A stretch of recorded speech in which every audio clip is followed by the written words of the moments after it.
के और आप भी सुनेंगे, इसलिए दास ने आपके कान में ये मंत्र दिया है। इसे किसी को कहना नहीं है, ये तो केवल भाव से इसका जाप करना है। इस मंत्र में 8 अक्षर इसलिए है क्योंकि भगवान श्री कृष्ण का जन्म अष्टमी को हुआ था। श्री राधा रानी का जन्म भी अष्टमी को हुआ, इसलिए ये 8 अक्षर का मंत्र है जो हमने आपके कान में दिया है अभी। इस मंत्र में भगवान की सारी लीलाओं का सार है। जैसे गणित में जरा सा सूत्र होता है ना, और छोटे से सूत्र से बड़ा सवाल हल हो जाता है, उसी तरह ये 8 अक्षर का मंत्र है जो सभी वेदों का, पुराणों का सार है। इस मंत्र का आप जितना जाप करेंगे वो आपका धन होगा। अब नीचे का मंत्र देखिए। इस मंत्र को कहते हैं मूल मंत्र, जो हमने आपके कान में दिया है। इस मंत्र का क्या नाम है? मूल मंत्र। अब द्वय मंत्र की ओर चल रहे हैं। नीचे देखिए, ध्यान से लिखा हुआ है, संग संग बोलिएगा। बोलिए श्रीमन्नारायण चरणौ शरणं प्रपद्ये श्रीमते नारायणाय नमः। फिर से बोले मेरे संग, सभी लोग बोलेंगे। श्रीमन्नारायण चरणौ शरणं प्रपद्ये श्रीमते नारायणाय नमः। नारायणाय, केवल नारायणाय, आप नारायणाय को नारायणाय बोल रहे हैं कुछ लोग। नारायणाय नहीं, नारायणाय, नारायणाय, नारायणाय। तो नारायणाय शुद्ध उच्चारण कीजिए, एक बार बोलिए मेरे संग। नारायणाय नारायणाय नमः। ये जो मंत्र है, श्रीमन्नारायण चरणौ शरणं प्रपद्ये श्रीमते नारायणाय नमः, यह मंत्र एक माला जपना है आप सबको। और जो मंत्र हमने कान में दिया है मूल मंत्र, वह आपको 11 माला जपना है। तुलसी की माला से ही जाप करेंगे आप सब लोग। तुलसी की माला गले में धारण करेंगे और तुलसी की माला से ही मंत्र जाप करेंगे। मूल मंत्र जो कान में दिया गया वह 11 माला, और यह द्वय मंत्र श्रीमन्नारायण चरणौ शरणं प्रपद्ये श्रीमते नारायणाय नमः, यह 1 माला। इस मंत्र का अर्थ है, ये भगवान श्री कृष्ण के चरणों में हम सभी शरणागति करने जा रहे हैं। इस मंत्र का अर्थ है, सभी लोग हाथ जोड़ लीजिए और मेरे संग भगवान के श्री चरणों में समर्पण कीजिए। बोलिए हे श्रीमन्नारायण, हम आपके चरणों की शरण ग्रहण करते हैं। हे नाथ, हमें स्वीकार कीजिए। हे प्रभु, हमारे अपराधों को क्षमा कीजिए। हे पतित पावन, हे करुणा सिंधु, हे भक्त वत्सल, हे बिहारी जी, हे जगन्नाथ जी, हे राधा रमन जी, हे प्रभु, हे श्रीमन्नारायण, हम पापी हैं, हम अधम हैं, नीच हैं, दुष्ट हैं, खल हैं, कामी हैं। हे प्रभु, हम जैसे हैं आपके हैं। हे प्रभु, हमारे अपराधों को क्षमा कीजिए। जैसे गाय अपने बछड़े को चाट कर पवित्र करती है, इसी तरह नाथ हमें कोई निर्मल कर सकता है, हमें कोई पवित्र कर सकता है तो केवल आप हैं। हे प्रभु, मैं आपको कभी भूलूं नहीं, सदा आपका चिंतन करता है। जन्म जन्म का पापी हूँ, नाथ हमें स्वीकार कर लीजिए। संसार में भटकते भटकते ना जाने कितने जन्म बीत गए। हे श्रीमन्नारायण, हमें अपनी भक्ति देकर कृतार्थ कीजिए। हे राम, हे श्री कृष्ण, हे प्रभु, हमें स्वीकार कर लीजिए। हमारे अपराधों को क्षमा कीजिए। हे नाथ, मैं आपको कभी भूलूं नहीं। हे श्रीमन्नारायण, मैं आपको कभी भूलूं नहीं। सभी लोग बोलिए, बोलो हे श्रीमन्नारायण, मैं आपको कभी भूलूं नहीं। हे नाथ, मैं आपको कभी भूलूं नहीं।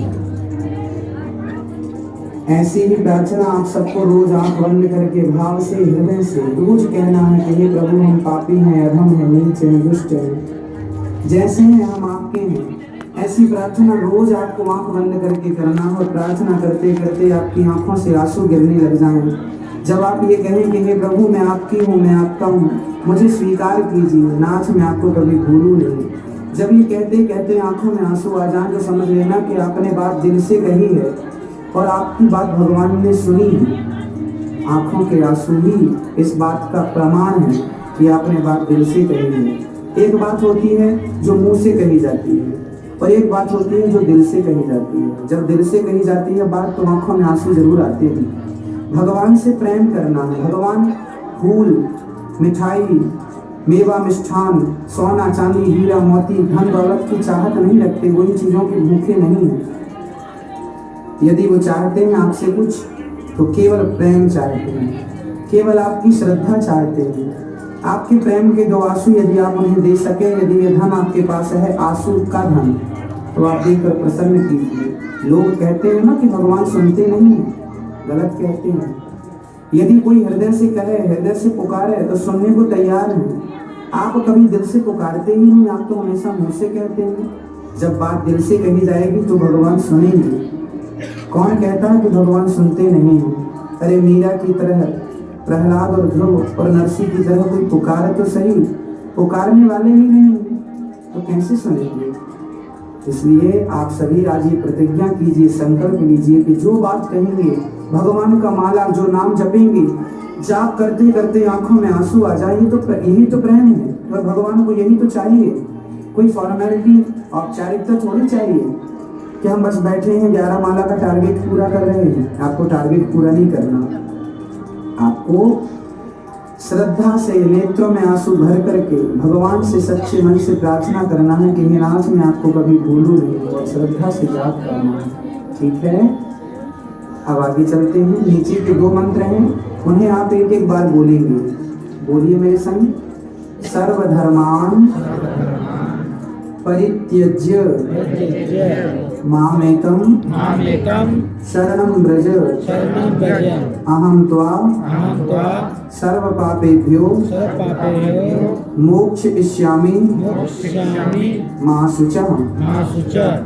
नीचे वाला मंत्र बोलेंगे सभी लोग। लक्ष्मीनाथ समारंभाम नाथ यामुन मध्यमाम अस्मदाचार्य पर्यंताम वंदे गुरु परंपरा।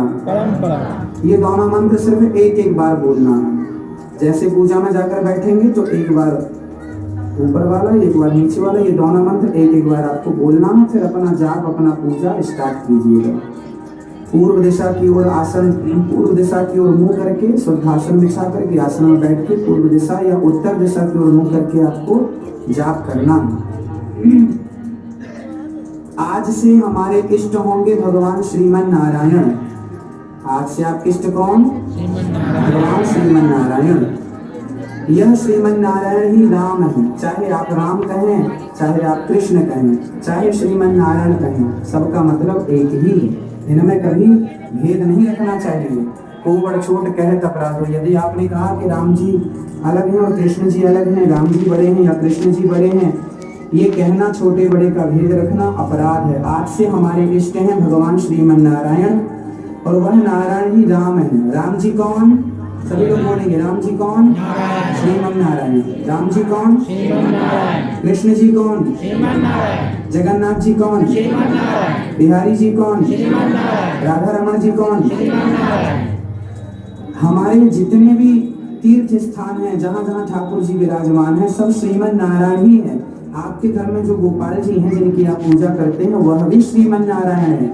भगवान एक ही होते हैं पर नाम रूप अलग अलग होते हैं। जैसे आभूषण बहुत सारे होते हैं पर सोना तो एक ही है, उसी तरह भगवान के नाम, कोई राम, कोई कृष्ण, कोई ब्रह्मा कहे, कोई विष्णु कहे, कोई शिव, ब्रह्मा विष्णु शिव भी श्रीमन नारायण ही है। इनमें कोई भेद नहीं है। नाम बहुत सारे हैं। भगवान श्रीमन नारायण के नाम है अनेक रूप रूपाय विष्णवे प्रभु विष्णवे। भगवान के बहुत सारे नाम है, जैसे गोविंद, गोपाल, मनमोहन, मदन मुरारी, ये सब भगवान जी के नाम है। तो कोई भी नाम आपको अच्छा लगे वो धारण कर लेना चाहिए।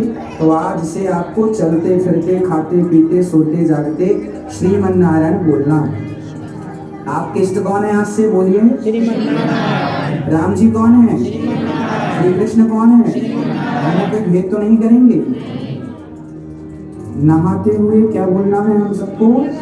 श्रीमन नारायण। काम करके खूब काम कीजिए, काम करते रहो, नाम जपते रहो, काम खूब कीजिएगा पर भगवान का नाम ना छूटे। झाड़ू पोंछा बर्तन चौका सारा काम कीजिए पर श्रीमन नारायण श्रीमन नारायण श्रीमन नारायण श्वास की तरह चलता रहे। जैसे श्वास हम लेते छोड़ते हैं, ये नाम भगवान का लेते ही रहिएगा हमेशा।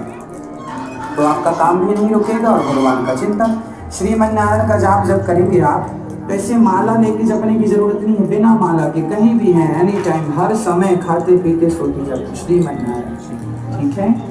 अब आगे, आज से आपकी संप्रदाय है श्री संप्रदाय। आज से आपकी संप्रदाय क्या है? इसे रामानुजाचार्य संप्रदाय भी कहते हैं। आपकी पुस्तिका में फ्रंट में भगवान रामानुजाचार्य जी का चित्र है, आप दर्शन कीजिए। आज से आपके संप्रदाय श्री संप्रदाय और इसे रामानुजाचार्य संप्रदाय भी कहते हैं।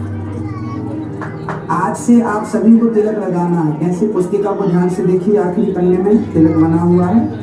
महिलाएं ऐसे तिलक लगाएंगे जैसे ये बना हुआ है, और पुरुष ऐसे तिलक लगाएंगे। तिलक सबको लगाना है। देखो, मुसलमान टोपी लगाता है ना, उसे शर्म नहीं आती, लाज नहीं आती।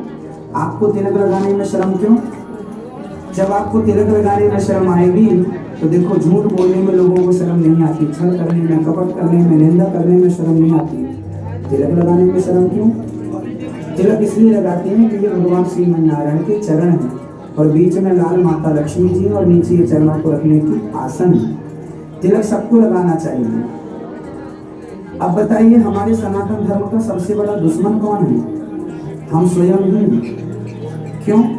हम अपने धर्म का पालन ही नहीं करते। न तिलक लगाते हैं, न गीता पढ़ते हैं, न रामायण पढ़ते हैं। गुड मॉर्निंग गुड आफ्टरनून बोलना तो हमने स्टार्ट कर दिया, पर जय श्रीमन नारायण जय श्री कृष्ण बोलना छोड़ दिया। इसलिए हमारे धर्म का ह्रास करने वाले हम ही हैं, क्योंकि हम पालन ही नहीं करते। तिलक कैसे लगाएं महाराज? शर्म आती है। झूठ बोलने में, मांस खाने में, शराब पीने में शर्म नहीं आती, पर तिलक लगाने में शर्म आती है। देखिए कितना बड़ा दुर्भाग्य है। इसलिए आज संकल्प कीजिए, जमाना हंसे तो हंसे, बोले तो बोले, हम अपने धर्म का पालन करेंगे। हमें अपना धर्म नहीं छोड़ना। हफ्ते में एक दिन धोती कुर्ता पहनना चाहिए, है ना? हम सभी धोती कुर्ता पहने। जो पैंट शर्ट आपने पहन रखा है, ये हमारे भारतीय पहनावा नहीं है। हफ्ते में एक दिन धोती कुर्ता हमें पहनना ही चाहिए। माथे पर तिलक लगाना चाहिए, इस भाव से कि भगवान श्रीमन नारायण के चरण है। ठीक है। अब एकादशी, रामनवमी और कृष्ण जन्माष्टमी। फिर से बोलिए, एकादशी, रामनवमी, कृष्ण जन्माष्टमी, यह तीनों व्रत आपको करने हैं। एकादशी महीने की दोनों करेंगे। व्रत में आप फलाहार कर सकते हैं, फल फूल खा सकते हैं, सेंधा नमक खा सकते हैं, और यदि कोई बीमार है तो दवाई गोली भी खा सकता है। आप दवाई गोली भी अपना खाते पीते हैं। बच्चे हैं और बूढ़े हैं, यदि उनसे ना सके इस व्रत को ना कर पाए तो कोई बात नहीं, वो ना करें, पर जो कर सकते हैं उन्हें एकादशी तो करना ही चाहिए। सर्वश्रेष्ठ व्रत एकादशी है। रामनवमी और कृष्ण जन्माष्टमी भी करना है आप सबको। लघु शंका जाएंगे तो 4 कुल्ला करेंगे और हाथ पांव धुलेंगे।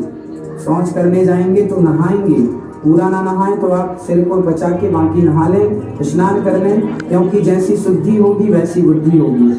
जैसी शुद्धि वैसी बुद्धि। तो आप सभी लघु शंका के बाद क्या करेंगे? हाथ पांव धुलेंगे और 4 कुल्ला करेंगे। शौच के बाद स्नान करेंगे। ये नियम आपको सबको बताना है। ये शुद्धि है, जैसी शुद्धि वैसी बुद्धि। जो खाएंगे आज से पहले ठाकुर जी का भोग लगाएंगे। बिना भोग लगाए कुछ भी नहीं खाएंगे। जो भी है भगवान को भोग लगाना चाहिए, बिना भोग लगाए कुछ नहीं। आज भोग, आप लोग शराब तो नहीं पीते? नहीं। आप मांस तो नहीं खाते? नहीं। शराब और मांस कभी नहीं खाना। खाते हो तो आज से सदा के लिए त्याग दीजिएगा। शराब और मांस खाने योग्य नहीं है। अपने स्वाद के लिए किसी जीव की हत्या करना पाप है, इसलिए हमें मांस नहीं खाना चाहिए। सदा भगवान का प्रसाद खाओ। बात रही लहसुन और प्याज की, तो आप लहसुन प्याज ना खाएं तो बहुत अच्छा है, पर यदि आप कहीं खाते हैं, शादी विवाह में आप खा लेते हैं, यदि आपके घर में बनता भी है तो ठाकुर जी का भोग नहीं लगता, भगवान जी को भोग मत लगाओ लहसुन प्याज का। और आप कोशिश करें कि ना खाएं। यदि आप खाते हैं तो कोई अपराध नहीं है, आप झूठ कपट का त्याग कर दीजिएगा, लहसुन प्याज बाद में छूट जाएगी। आप धीरे धीरे करके छोड़ दीजिएगा, आज ही छोड़ना है हम ऐसा नहीं कहते, धीरे धीरे करके आप इन चीज़ों का त्याग कर सकते हैं। आप देखिए गौरी गोपाल जी की रसोई में 30,000 लोगों का रोज भोजन बनता है बिना लहसुन प्याज का, सब खाते हैं, बहुत अच्छा स्वाद आता है। तो बिना लहसुन प्याज के भी जीवन संभव है, तो आप खाते हैं, कोई अपराध नहीं है, पर भगवान जी का भोग नहीं लगता, इसलिए मनाही की जाती है। अब आगे इस सब्जेक्ट को आप समझें कि आपको खाना है या नहीं खाना, ये आपका डिसीजन है। आप सभी के आज दास अनिरुद्ध ने पंच संस्कार किए। पहला मंत्र, जो मंत्र हमने आपके कान में दिया उसे गुप्त रखना है, उसे किसी को बताना नहीं है। वो मंत्र रहेगा मूल मंत्र, आपको चलते फिरते आपको श्रीमन्नारायण जपना है काम करते हुए। और द्वय मंत्र आपको एक माला जपना है। इसके बाद आपको सदा भगवान का स्मरण करना है, मैं कुछ नहीं हूँ, सब ठाकुर जी हैं, ऐसा भाव बनाना है। पहला आपका संस्कार मंत्र संस्कार। दूसरा तिलक लगाना है। आज से अपने को दास दासी मानिएगा, हम ठाकुर जी के दास हैं, दासी हैं। पुरुष लोग दास अपने नाम के आगे दास लगाएंगे, जैसे दास विकास, दास विजय, दास अनिरुद्ध, सब अपने नाम के आगे दास लगाओ। स्त्रियां दासी लगाएंगी, दासी सविता, दासी कविता, दासी गायत्री, इस भाव से कि हम ठाकुर जी के चरणों के दास हैं। तो आज आपके पंच संस्कार हुए। पहला मंत्र, दूसरा तिलक, तीसरा नाम दास दासी। तिलक सबको ही लगाना है और नाम दास दासी। चौथा, अब आपकी भुजा में लगेगा शंख। पांचवा चक्र, जाइए ऊपर, शंख चक्र लगवा के अपना। और आज का गुरु मंत्र संस्कार संपन्न हुआ। सबको जय श्रीमन्नारायण, जय श्री कृष्ण। आप सभी लोग हाय हेलो छोड़िएगा और जय श्रीमन्नारायण बोलिएगा। आपस में भी श्रीमन्नारायण ही बोलना है, गुड मॉर्निंग गुड आफ्टरनून नहीं, जय श्रीमन्नारायण बोलना है। आप लोग ऊपर जाइए और शंख चक्र लगवा के पंच संस्कार पूर्ण कीजिए। सबको जय श्रीमन्नारायण, जय श्री कृष्ण। तुलसी की माला ही आपको पहननी है और तुलसी की माला से ही आपको जाप करना है। सबको जय श्रीमन्नारायण, राधे राधे, जय श्री।